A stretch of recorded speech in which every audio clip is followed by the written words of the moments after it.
Sebelumnya, Assalamualaikum warahmatullahi wabarakatuh.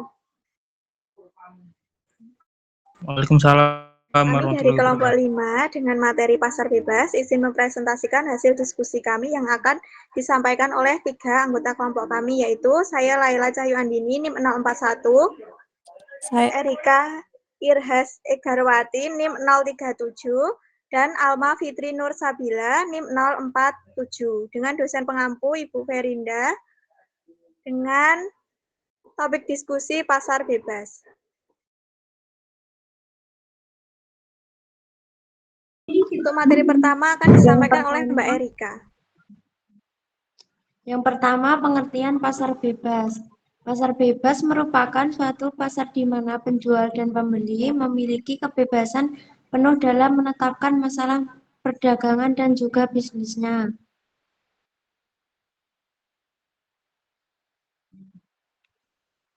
Pasar bebas menurut para ahli adalah yang pertama, menurut Adam Smith, pasar bebas merupakan wadah untuk menampung suatu yang dihasilkan oleh setiap orang yang berasal dari paham kebebasan yang disediakan kepada para pelaku ekonomi untuk mengusahakan kegiatan ekonomi sesuai dengan keinginan mereka tanpa adanya campur tangan dari pemerintah.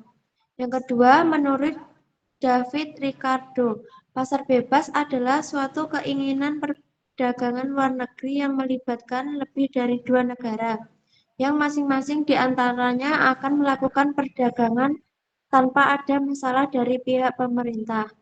Yang ketiga, menurut Britannia Encyclopedia, pasar bebas adalah pasar sebagai bentuk sistem pertukaran ekonomi, namun hal yang berhubungan dengan pajak, kuota, kendali mutu, dan juga tarif tidak terpusat pada orientasi tertentu, termasuk pemerintah. Selanjutnya akan dijelaskan oleh Mbak Alma. Yang selanjutnya ada tujuan dari pasar bebas.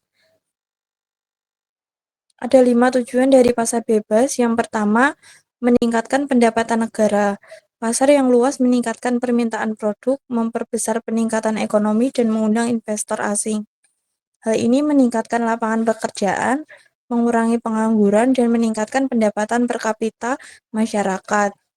Menurut Nianggolan 2018. Yang kedua, meningkatkan peluang ekonomi negara. Pasar bebas memperluas pasar, memungkinkan produk diproduksi dan dijual ke luar negeri dengan mudah, meningkatkan ekspor dan perekonomian. Yang ketiga, meningkatkan transfer of teknologi. Pasar bebas memungkinkan teknologi lebih maju dari luar negeri masuk ke dalam negeri dengan mudah. Hal ini memungkinkan peningkatan teknologi yang merata.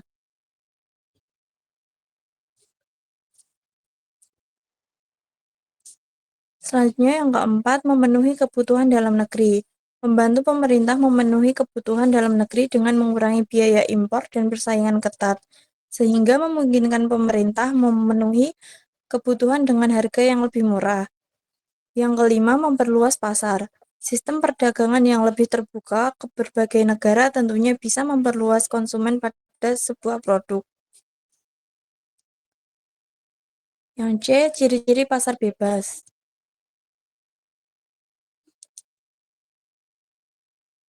Ada 4 ciri-ciri pasar bebas. Yang pertama, bisa dijalankan oleh siapa saja. Pasar bebas bisa dilakukan secara individu, komunitas, ataupun perusahaan besar sekalipun.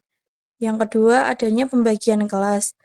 Pembagian kelas dalam masyarakat ada 2. Yang pertama, kelas pekerja atau buruh dan pemilik modal. Yang ketiga, adanya persaingan untuk memperoleh keuntungan besar. Dan yang keempat, campur tangan pemerintah terbatas, sehingga penentuan harga terjadi karena mekanisme pasar, yaitu hubungan antara permintaan dan penawaran. Selanjutnya akan dibacakan oleh Mbak Laila.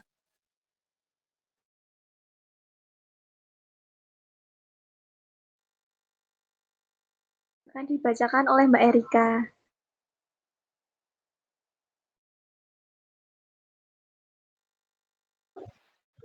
Selanjutnya, fungsi dan manfaat pasar bebas.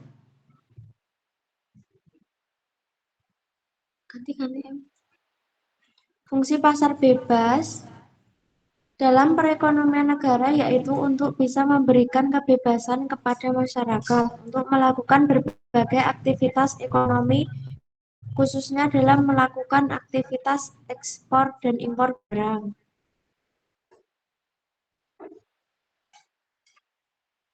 Manfaat pasar bebas yang pertama, bebas mengelola sumber daya, di mana setiap orang bebas untuk mempunyai dan mengelola sumber daya memiliki mereka untuk memperoleh keuntungan. Yang kedua, kreatif. Dengan adanya kebebasan untuk mengelola sumber daya masing-masing, maka tentunya akan membuat masyarakat bisa berpikir lebih kreatif melalui tingkat persaingan yang ketat. Yang ketiga, produk berkualitas. Dengan adanya pasar bebas, maka setiap produsen akan dituntut untuk bisa memproduksi barang yang berkualitas dan bisa bersaing dengan produsen dari negara lain. Yang keempat, sarana yang tepat. Pasar bebas dapat menjadi sarana yang tepat untuk para pemilik bisnis untuk menerapkan prinsip ekonomi secara lebih efisien. Yang kelima, pertumbuhan ekonomi negara. Perekonomian negara bisa tumbuh dan berkembang dengan pesat karena adanya pasar bebas.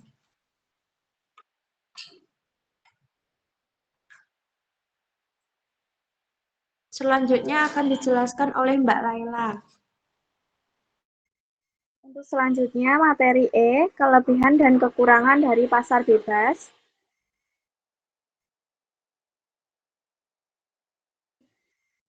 Nah, apa sih kelebihan dari pasar bebas dalam perspektif global ini? Kelebihan dari pasar bebas ada 4, yaitu yang pertama, setiap orang bebas untuk mempunyai sumber daya produksi dan juga mengambil keuntungan sebanyak-banyaknya. 2, setiap orang terpacu untuk berpikir secara kreatif dan tidak berhenti menciptakan inovasi baru. Yang ketiga, secara tidak langsung, persaingan yang ketat ini bisa melahirkan berbagai macam produk yang berkualitas tinggi. 4, setiap orang mempunyai kesempatan untuk berkontribusi dalam kegiatan yang dilakukan dengan prinsip ekonominya masing-masing. Nah,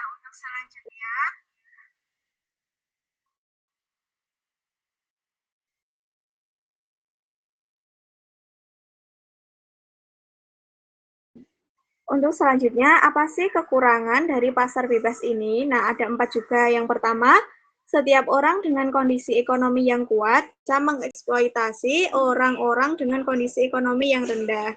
Yang kedua, terjadinya monopoli yang bisa menimbulkan kerugian untuk masyarakat. Yang ketiga, terjadinya kesenjangan ekonomi yang signifikan antara golongan ekonomi yang kuat dan golongan ekonomi lemah. Dan yang terakhir, kondisi ekonomi cenderung tidak stabil, sehingga bisa menimbulkan masalah baru di dalam pasar itu sendiri.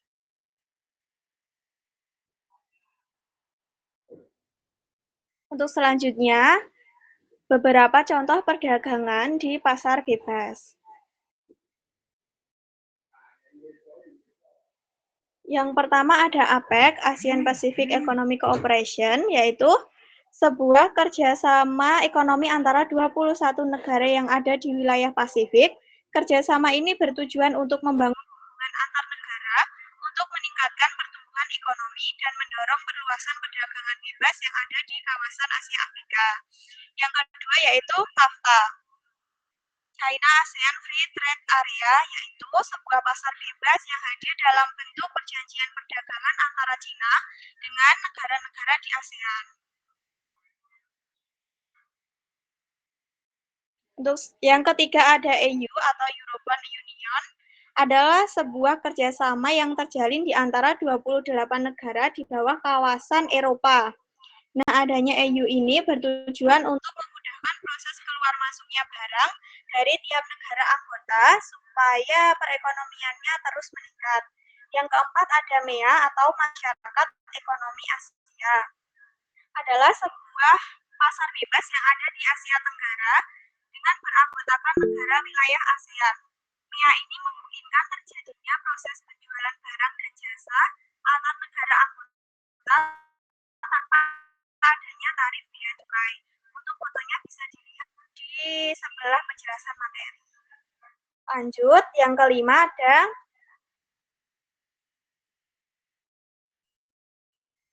yang kelima ada NAFTA atau North American Free Trade Area adalah sebuah kerjasama perdagangan bebas yang ada di Amerika Utara yang didirikan pada tahun 1994 yang beranggotakan Amerika Serikat, Kanada, dan Meksiko. Beberapa kegiatan yang dilakukan oleh organisasi ini yaitu mengurus paspor dan visa, mengatur kegiatan niaga, dan menjadi perantara informasi yang berkaitan dengan kegiatan kebudayaan.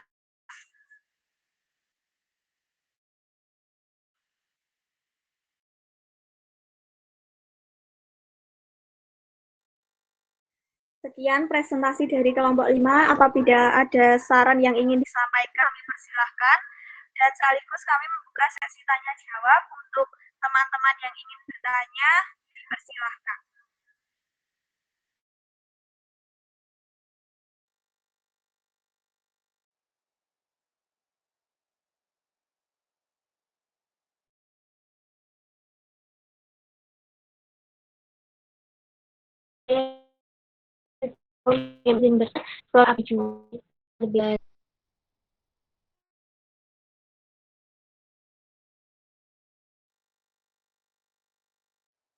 Mau Mbak Nosi bisa diulang karena suaranya terputus-putus.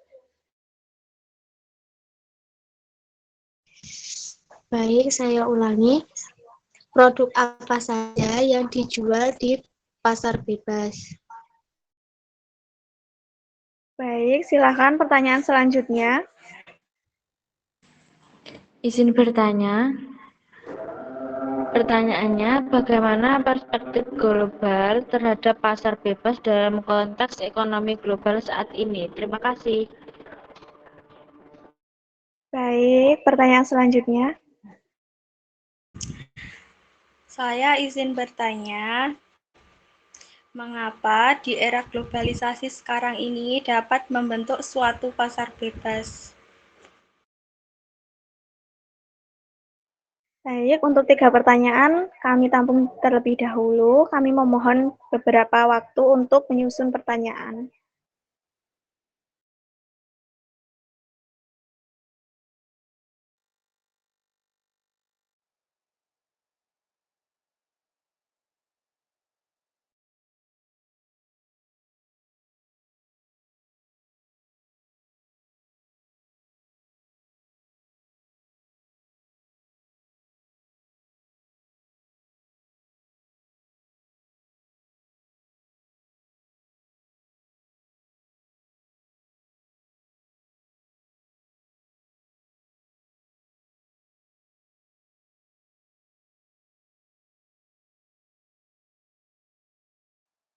Baik, saya izin menjawab pertanyaan dari Mbak Nosi. Untuk pertanyaannya, produk apa saja yang dijual di pasar bebas? Apakah benar Mbak Nosi?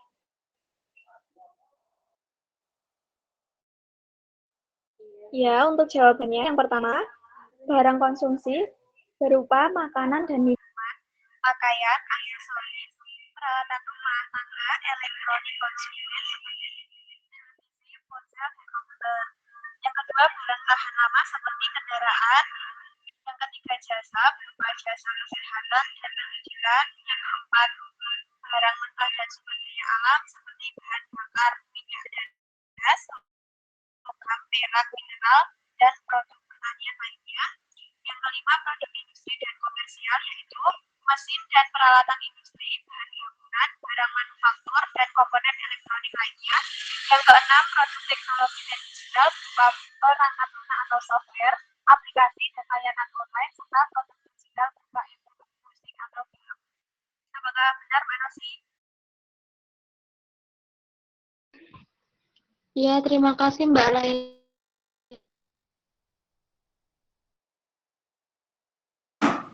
Izin menjawab pertanyaan Mbak Eva. Bagaimana perspektif global terhadap pasar bebas dalam konteks ekonomi global saat ini. Pasar bebas pada era globalisasi merupakan suatu kebutuhan yang tidak bisa dihindari. Negara yang tidak bisa memenuhi kebutuhannya sendiri memerlukan adanya perdagangan dengan negara lain. Untuk memenuhi kebutuhan yang kurang adanya pasar bebas, diharapkan dapat meningkatkan perekonomian dan perkembangan pasar bebas, membawa dampak positif dan negatif bagi para pelaku ekonomi sehingga terjadi kontrasepsi bagi para pelakunya.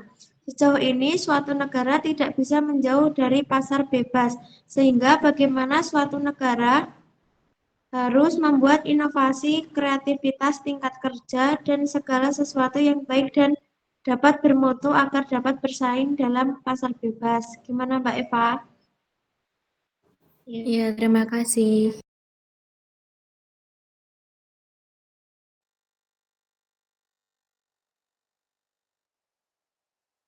Izin menjawab pertanyaan dari Mbak Tias.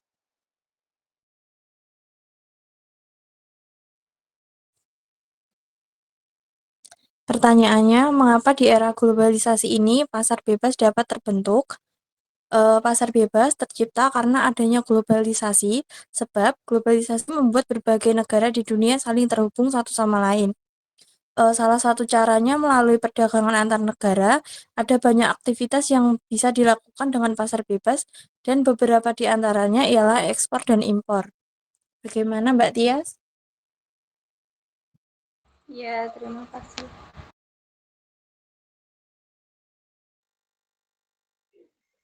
Baik, kami cukupkan. Terima kasih untuk pertanyaan dari teman-teman dan semoga penyampaian materi dari kami bermanfaat dan menambah wawasan kalian. Untuk kekurangannya kami mohon maaf. Wassalamualaikum warahmatullahi wabarakatuh. Terima kasih.